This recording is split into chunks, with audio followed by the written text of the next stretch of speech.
Hey everybody, it's Brian Terrian here from the Disability Digest. Happy Friday. Corey, Bobby, others that are out there, welcome to our YouTube live session here from the Disability Digest. Going to help you get some answers to your pressing disability questions. And I've got actually six key points that I'm going to go over with you, uh, all in an effort to help you get your benefits, approve fast, keep them, and maximize them. So, here at the Disability Digest, we've been doing just that since 2006.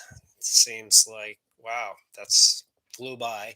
And we have the privilege now of serving 183,000 members here at the Disability Digest. And these events are to help you get some questions answered, give you some big picture ideas. And if you like the work that we're doing, which we hope you do, we invite you to subscribe and ring the bell. And if you're not a member here at the Disability Digest and would like a customized approach or something's different and you're a member and you want to update us, then around this video or likely below it, the replay, there will be a link for you to come on in and join us as a member. It is no cost, supported by ads, sponsors, and services. Just a shout out for those that are attending these live sessions. You can set a reminder if you go to our YouTube channel and see that there's a live event and you see it there on Thursday and it's set for Friday. You can just click it and get a reminder.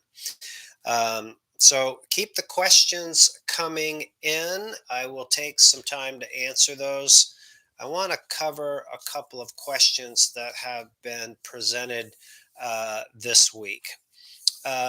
First of all, I got called out on how much money you can make and keep your benefits. If you do a Google search on this, you'll likely find, if you type in how much money can I make and keep my Social Security disability benefits, you're likely going to come up with the figure of $1,350 at the time of this recording, and that's a month. But when people ask me that question, that's not the answer that I provide. Social Security does allow you to make that, but there is a second regulation, nothing like keeping it simple with one, that says if you earn over $970 a month as a disability recipient, when you go over that amount, you trigger what's called a trial work month. You get 9 of those, right? So if somebody's flying by the 1,350 and they're just working with that and nailing it, and it happens. Got Giuliano contacted me in her inbox. She's gotten hit with this same thing. Then after a period of time, you're going to get dinged for an overpayment, and your benefits are going to get shut off. So 970 is what I'm sticking to, right? So that's one. This week we released some information to help those of you that may have some gaps in your healthcare coverage. And if you're not approved, that could be you need some assistance, financial assistance in seeing a doctor. You need to get into regular treatment. You have medication costs, dental costs, or if you're approved for disability, then maybe you're not on your Medicare yet, and you need to have some coverage that will help you in that period. Or you have medication costs. So we have been working with a company called National Benefit Builders. I've been working with them for I think it's 7 years, but we just really dug into the working relationship with them, and they have great resources for people. It's not insurance, it's benefits. They have benefits that help people see doctors at a reduced rate. If you have medication costs, especially if you're approved for your disability benefits and you have like tier 3, tier 4 drug costs that are real stingers, then they can help you with that. And you can purchase drugs outside of your Medicare plan, outside of your Part D prescription plan, or outside of your Medicare Advantage plan. So look around the channel for national benefit builders. If you can't find it, leave a comment on the channel or send us an email if you're a member. We'll get that back to you if you need somebody to help you out and guide you through it. There'll be a tour coming out on next week. Next thing I want to go over is the number of questions about continuing disability reviews are absolutely at an epic level. Um, and I was fortunate enough to spend some time with disability industry legend Jim Brown, attorney James Brown, in an interview. And I hope to have it released next week. And we covered the top 10 frequently asked questions about continuing disability reviews. If you don't know what this is, when you receive your disability benefits, you're subject to a review periodically.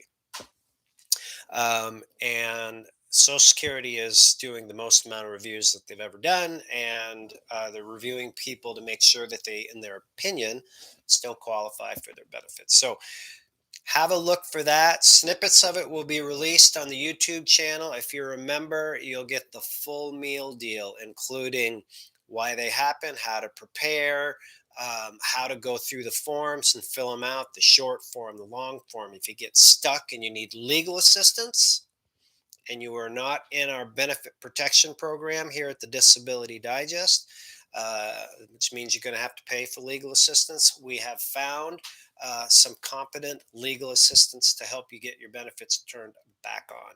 So make sure you stay tuned for that. If you're subscribed, again, you'll get snippets of it. If you're a member, you get the full meal deal. All right. One other question before I start taking questions. This was an interesting one. Somebody submitted a question about their onset date. An onset date is a date that you are alleging that that your disability started.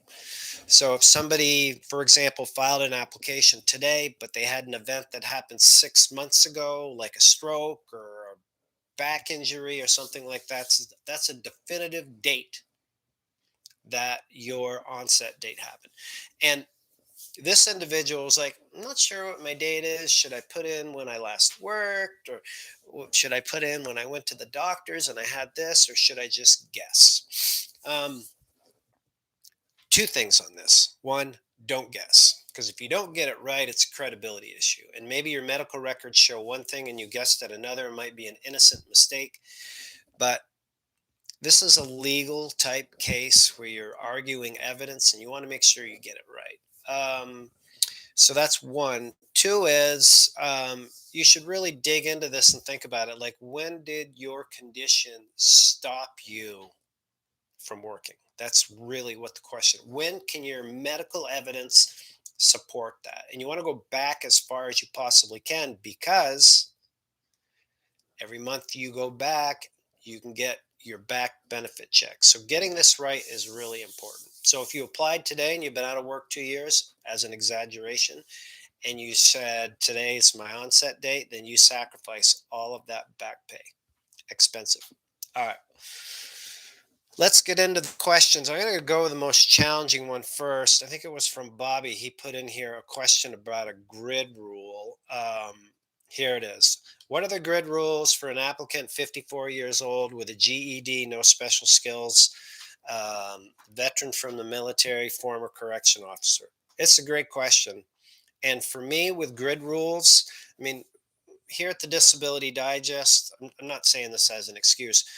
We help people get approved. Average person we work for gets approved. 47% of them get approved and paid in 9 months. And we have attorneys that work with us and bring cases to court if they have to, and 91% of the overall ones get approved. But I don't know the exact answer to that one, Bobby, because for me, I'd have to look it up. I'd have to say, okay, I got to go to the chart, 54 years old, and then I got to go across. So I don't know the number. But if you want to email that to support at the Disability Digest, we'll get it done for you. right? And for those of you that don't know the grid rules, those are for like the over 50s that are disability applicants, and definitely if you're over 55, it's a set of criteria that is your age and your education and the type of work skills that you developed. Um, and that there's some like grids, like they're actually it's like a table that determines if you are disabled, right? So, um, all right, I'm going to check out some of these other questions here. Brian, SGA 2020. All right, so we talked about that. I get, okay. All right, so let's see. We have somebody in here that says, I get 2,400 a month. Am I going to get mine shut off? I don't know what you're getting that money from, but let's talk about this. Getting money is one thing and earning money is another. If you are, what counts towards that $970 is money that you earn, that you have. The term they use is SGA, substantial gainful activity. So, for example, my son does some work down the street at the Vermont Teddy Bear Factory. He goes there 3 hours at a time, about, and gets paid for 3 hours at a time, stands on a belt, takes the bears, put them in a box, sends them down, something like that. So that is substantial gainful activity. Those 3 hours that he's there, he's engaged in work, and then he gets paid per hour. That would count if he was disabled, which he's not. But as an example, that would count towards your SGA. If this 2,400 is from rental income, or investments, or insurance residuals is another one, or if you're an author that has written a smoking hot book, that passive income is not counted towards the SGA, right? It's just work. So if you go somewhere and you work, that's it. Now, the other factor is hours. If it's under 20 hours, then that is under the allowed amount. Now, if you're doing something on your own, doing your own like business at home, like an author, for example, it's going to be hard for them to track your 20 hours, but that is part of the criteria. Good point. All right.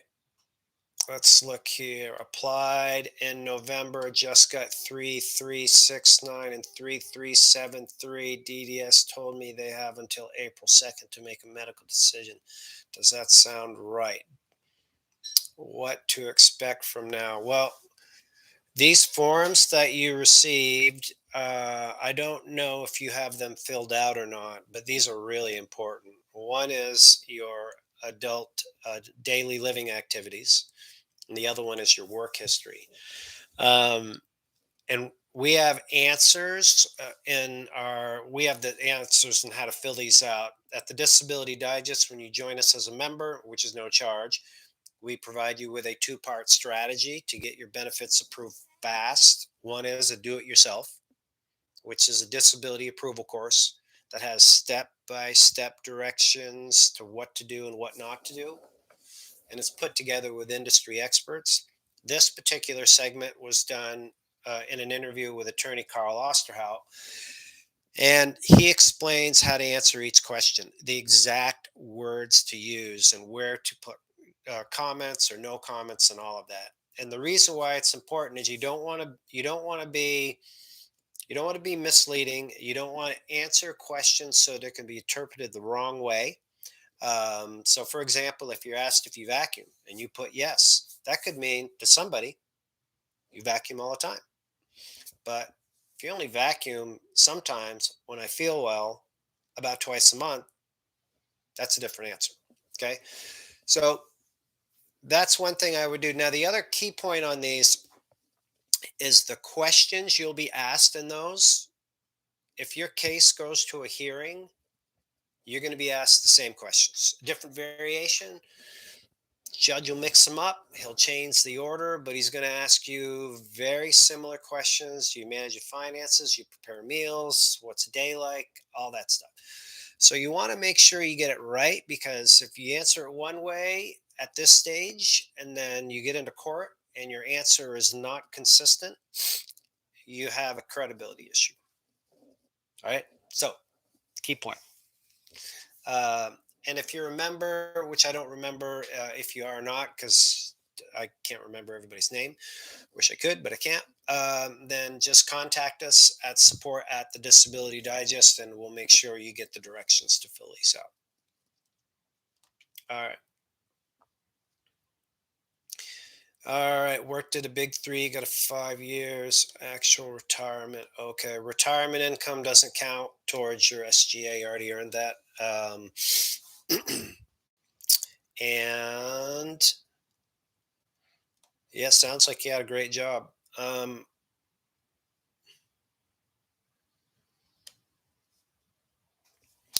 What is the fast track for a condition that might lead to paralysis or death? Um, Fast tracking a condition, the best answer that I have for that is medical evidence. Is that you have that condition and it is well diagnosed. It is communicated in your medical records from your doctor what the prognosis is going to be, so that when Social Security reads it and sees it, they can clearly tell. The second part of that is to have a doctor's support letter filled out. And these are called residual functional capacity reports. And these are recognized by Social Security as documents that can help you win your case. You can, in our disability approval course, it's part of Section 2, listen to an interview, print the forms off, bring them into your doctor, takes them 7 to 9 minutes to fill them out. And this confirms that they're treating the condition, what their opinion is on your limitations, bend, sit, stand, stoop, lift, all that, cognitive ability, what their opinion is on work, like how many days a month you would be off task. So for that, answer to that question would be the medical evidence and the doctor's support letter. Boom. Best two things you can do. All right, let's see. Okay. Here's a question from Levi. I'm only 32, but I have a condition. I'm shortening this. And there's been chronic pain my whole life and nausea, visuals. Okay. Tinnitus, migraines. I'm pushing through the pain, but I had to stop. So it sounds to me like Levi had to stop. More of a statement, but not a question. But I'll just say this. I actually spoke with somebody this morning, 33 years old, been out of work for 3 years, severe depression, and went to a hearing, didn't get approved. And the reason why she didn't get approved is her psychiatrist had marked her depression as moderate. So it could either be mild, moderate, or severe, generally. And if it's moderate, which she marked it, and the patient thought they'd communicated to each other that it was severe, so the doctor puts moderate, but could be treated with medication. So point is, if you're younger, like Levi, and Shauna, this lady that I spoke to this morning, you've got to do this absolutely positively top shelf.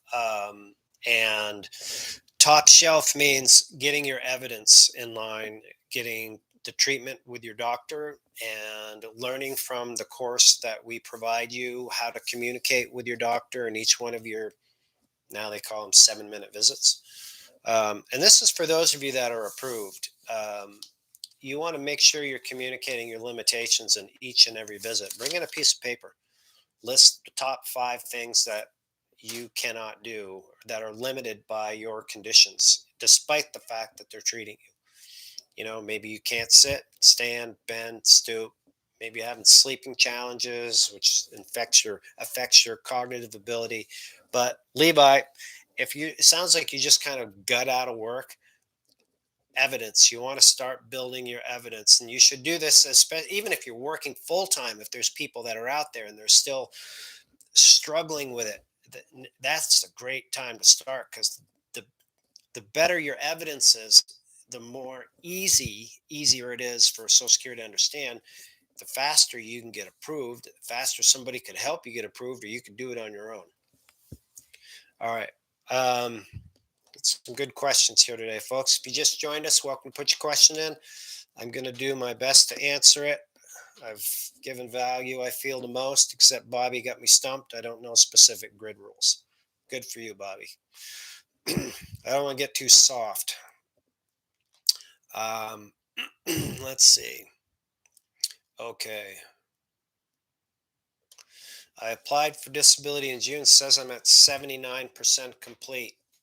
Do you think I have an okay chance? That's tough to tell. I don't know anything about your condition, what your medical records look like. But I will say this: at 79%, you're not done yet. Um, and in your situation, you definitely have some time to get some evidence in. And even if you decide that you want to do this, quote unquote, top shelf, according to what this guy Brian on YouTube says, which isn't the world according to me. There's lots of others that contribute here. Then you can tell them that you want to make sure that they wait until you get in all your other evidence, doctor's support letters. Yeah. All right, 90% complete. It's been saying that for 2 weeks. Yeah, that's interesting. Um, there is hasn't been any consistency in the decision and the approval times. In the circles that I travel in, for those that work and help people get approved as disability representatives, attorneys or non-attorneys, it's still really clunky. It's slow. The workers at Social Security are remoted, and it's the workflow that's going into those offices. The paper scanned, it's getting sent back out to them, and the volume of disability cases, even though the offices are closed, are like, just because all the unemployment income has dried up, all these stimulus checks. So there's just a lot of activity. So I don't know what to say about, if you're at 90%, it'll be 14 days. You'll get this. I don't know.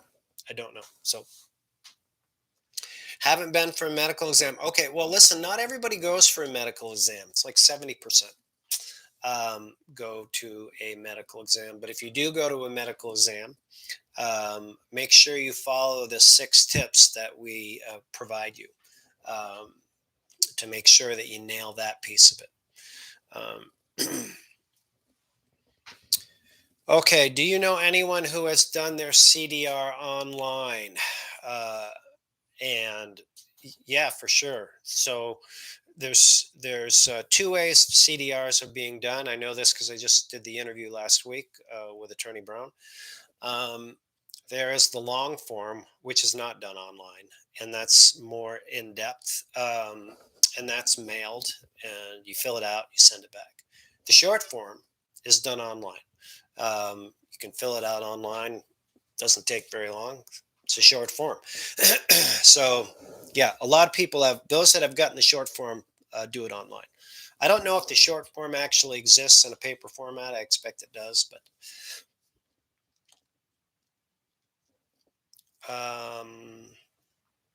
okay. Just looking for the other questions here. All right.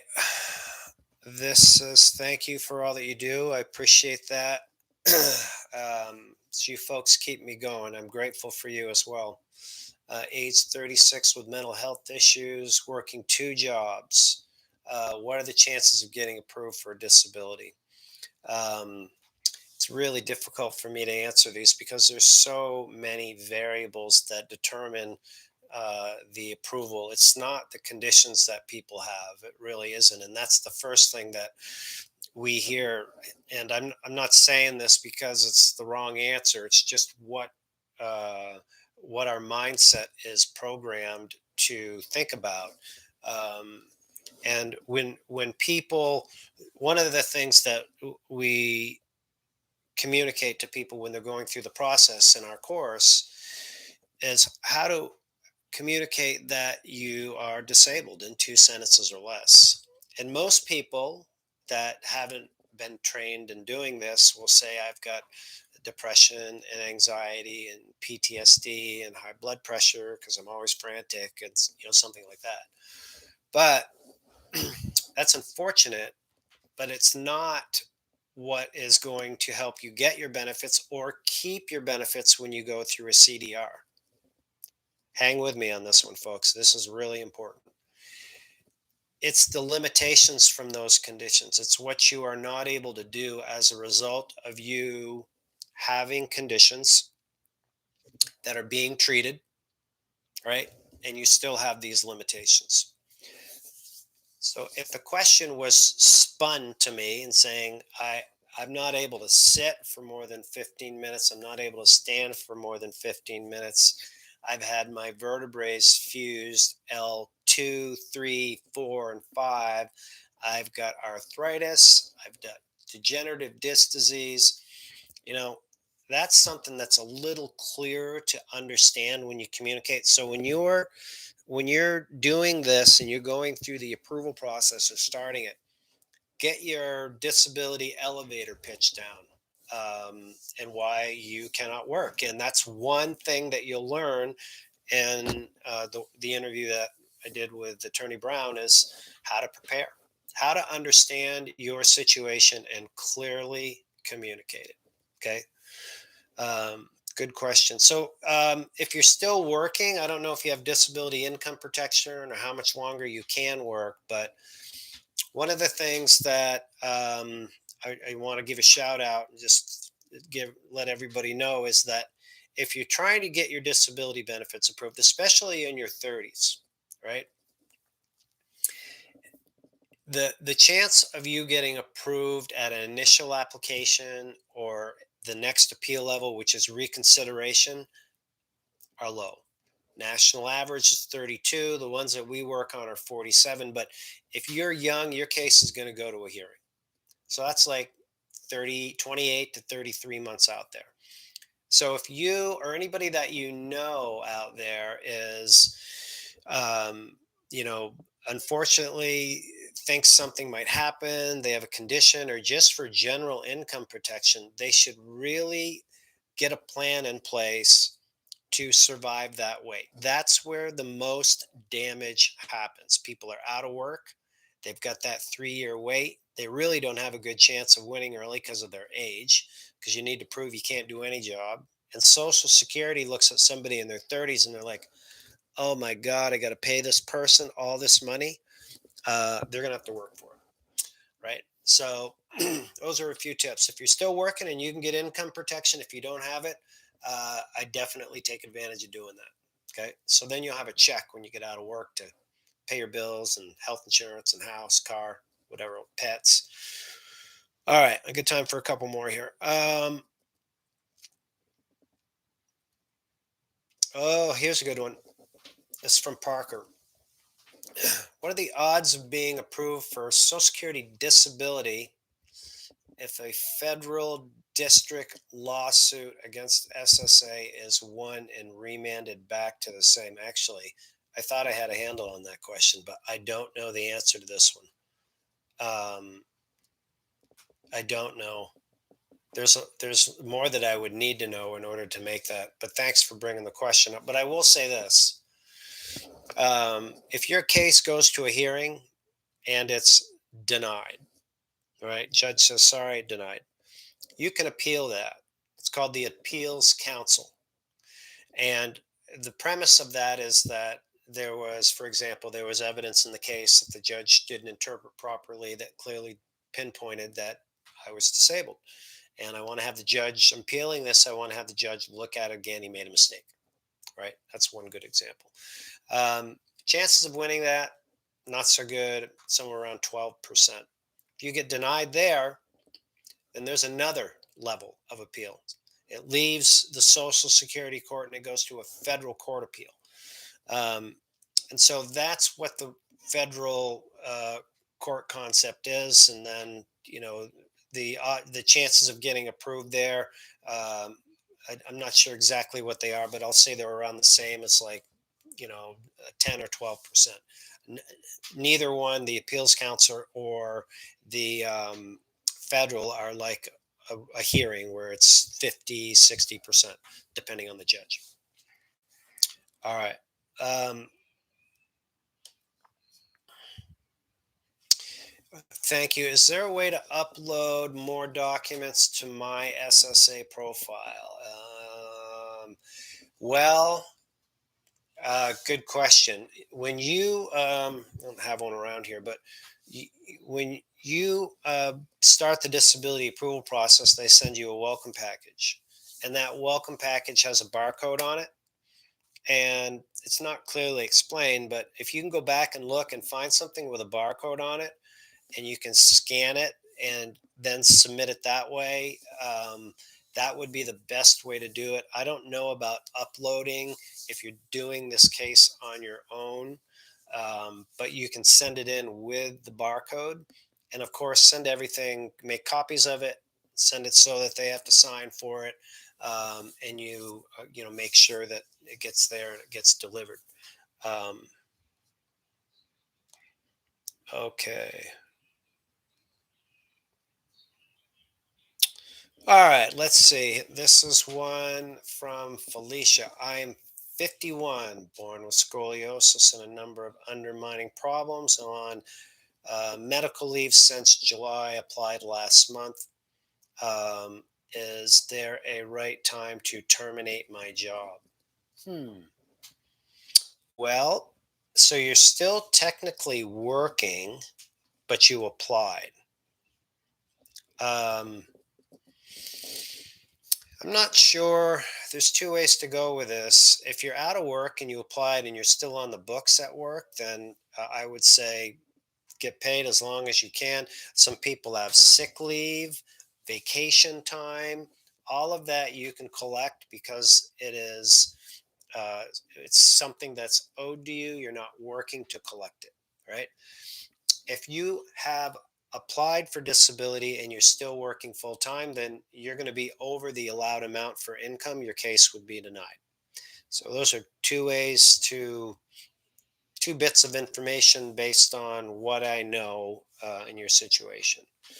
Um, Long COVID question. I've actually had two conversations with long COVID, and I have not known anybody in the circles that I work with that have been approved for long COVID, but they're cases that are certainly could be approved. And they have significant respiratory issues. But these two individuals that I've met with in the course of the last week have significant cognitive impairments. Their ability to remember repetitive tasks are difficult. So it's case by case basis. Just the fact that somebody has COVID, no. Both of these individuals were in the hospital for an extended period of time. Okay. How does your question limit your ability to work? Okay, this is from What About Bob? My conditions have prevented me from working since April. Didn't one lawyer say grammatically answer here is fine? Um, how does your conditions? Well, okay, so you could answer it that way. So I'm going to repeat it. How does your condition limit your ability to work? This is one of the questions that's commonly asked. And the answer that you want to put is back to the limitations. For example, I am I'm a truck driver, and that's been my job, and they'll know that from your work history. That's why they have you fill it out. But if you can't sit for more than 15 minutes, and when you get out of the cab and then your legs freeze up, um, and you have numbness in your lower extremities and you can't feel your toes, you're not going to be a very reliable truck driver. And that's what you've been doing for 25 years and you're now 56. You want to communicate exactly what your limitations are that prevent you from doing that. Or another one was an accountant that had severe uh, back uh, damage to like three vertebrae with degenerative disc disease, and he couldn't sit and he couldn't stand. He couldn't use a sit stand desk. Couldn't do that for a long time. Had to go lay down, um, and so communicating that in that situation would help really give some clarity um, as to why you're not able to do that type of work. Okay. Um, okay. Here's comment from Terry. The course is self-paced. I finished it in a day, just a few hours. If you want to take notes, lots of good information. Thanks for the feedback. Okay, folks, that's all the time that I have for today. We're here most Fridays. Apologize for last Friday. It was a technical glitch. My bad. So here at the Disability Digest, we do these events most Fridays, like I mentioned. Enjoy. I hope you enjoyed it. Subscribe, ring the bell for upcoming notifications. And of course, if you're not a member and you're new listening to this, we invite you to join as a member. There's a link below this video and this replay. Or if you're a member that's been here for a while and we haven't heard from you, we haven't done an evaluation, we're always coming out with new information, things that can help you keep your benefits, maximize your benefits. So just update us, follow the link, come on in, and we'll do what we can to help you out. Happy Friday to everybody. Make it a great day. Until the next time, be well.